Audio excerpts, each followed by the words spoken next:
Hi, I'm Martin Newmark with HouseKnowHow.com. Today I want to share with you a problem solved story with you. I was contacted by this woman named Debbie. She had an awful smell in her home that would come and go. One day it was so bad that she put on a mask while working inside her home office. Debbie said that she smelled the odor outside her home too. This seemed very strange to me. What kind of odor would be detected inside and outside the home, come and go at random, and that is caused by something that Debbie could fix or control? From talking to her on the phone, I could not make heads or tails of this problem at all. Before contacting me, Debbie had called the fire department, who confirmed it was not a natural gas leak and suspected a plumbing problem. She also had a couple contractors out to see if they could help. One suggested it was a high level of radon and she needed a $5,000 plastic sheet laid on the floor of her crawl space, which is under the basement floor. This contractor was full of it because radon is an odorless, tasteless, and invisible gas. Also, a radon mitigation system is more than a plastic sheet on a crawl space floor. Another company suggested starting with replacing the sump pump. Odd, because it's rare for a sump pit to smell that bad. The odor had to be coming from somewhere else. Before I continue though, please take a moment and subscribe to my channel down below. Then click the notification bell so that you get notified when I post a new video. When you're done watching, if you give this video a thumbs up, that would be appreciated too. Thanks. After struggling with this problem for about 5 months, Debbie asked me to come and see if I could figure it out. In the end, it took me about 20 minutes. When I got there, Debbie took me to the outside of her house where she smelled the odor. I smelled it too, and it was bad.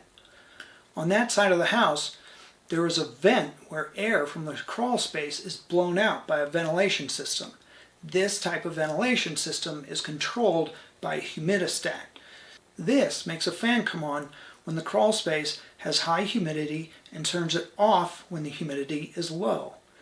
When I was there, the fan was running, so I put my hand up to direct air coming out of the vent into my face so I could smell it. Ugh! It was horrible. It smelled like sewage.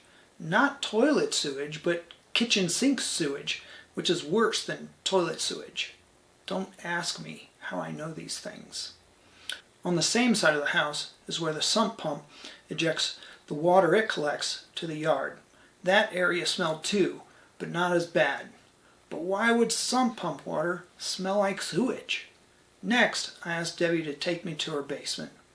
I looked around and found nothing odd. The next move was to check the crawl space under the basement floor. I found the hatch and opened it. The sump pit was right there. When I removed the cover to the sump pit, sure enough, it smelled like sewage. But why? Most sump pits, even if they have standing water in them, don't smell like sewage. I climbed down into the crawl space. It didn't smell that much, and the headroom was low.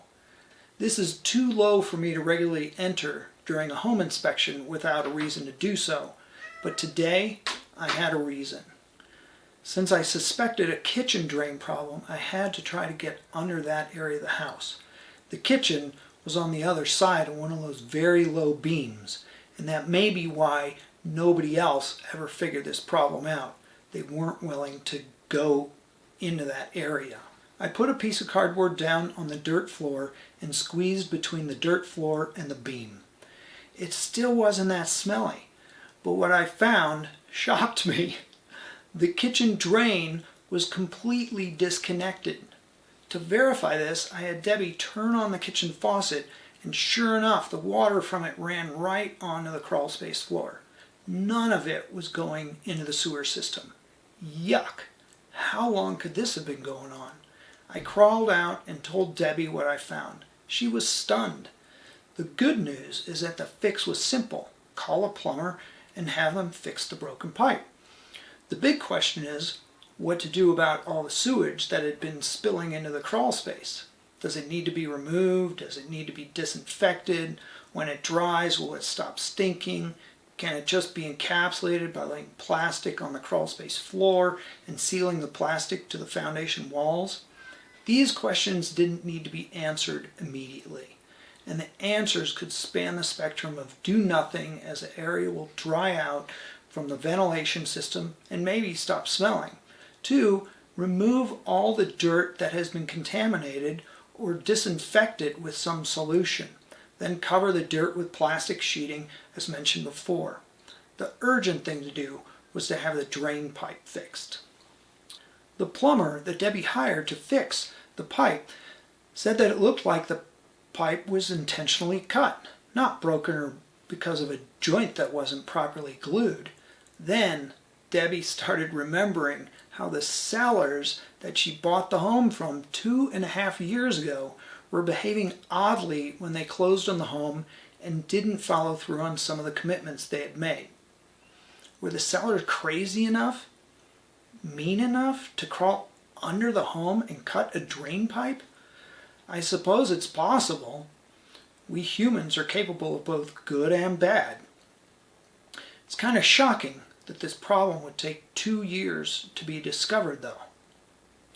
As I realized what was causing the smell, answers to some of the odd symptoms Debbie told me about began to become clear. Why was the smell intermittent inside the home? Why did it smell inside and outside the home? My hypothesis is that the ventilation system that keeps the air dry in the subfloor crawl space would turn on and off depending on the humidity level down there. When the humidity was high, the fan was running and the smell was blown to the outside. When the humidity was low, the fan turned off and the smell wafted through the interior of the home. Why did the sump pit stink? The sewage water that was spilling onto the crawlspace floor percolated down into the soil. The sewage eventually got down to the perimeter or French drain that runs next to the foundation. This drain system is there to keep the soil next to the foundation as dry as possible.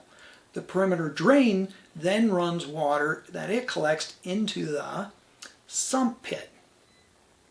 I love solving odd problems like this in homes. If you have a problem you would like help solving, please contact me via the houseknowhow.com contact page. My fees are very reasonable compared to what contractors may charge you to fix problems that aren't really problems. And it will likely save you a lot of money, time, heartache, and headache too. Remember, contractors, or the people they send to your door, are there to sell you something they sell. And what they sell may not be what you need. I sell my troubleshooting skills and extensive knowledge about homes. Knowledge is power, and my knowledge puts you in the know and in control. I can help anyone around the world by using video chat on our cell phones or computers. If the need is great enough, I can come to you to help investigate and solve the problem. Before I conclude, I'd like to share some of the kind things Debbie said about my work. She said, both companies I contacted just felt off, and I'm glad I could bounce things off of you. You were the perfect person who went above and beyond and actually helped me find the cause of the odor and put me on the path of getting it fixed. You have been so extremely helpful. Thank you ever so much. Finally, she said, gosh, you know so very much. Please let me know if I can be of assistance to you. Before you go, please subscribe to my channel, click the thumbs up if you liked my video, and click the notification bell so that you get notified when I publish a new video. Thanks. I'm Martin Newmark with houseknowhow.com.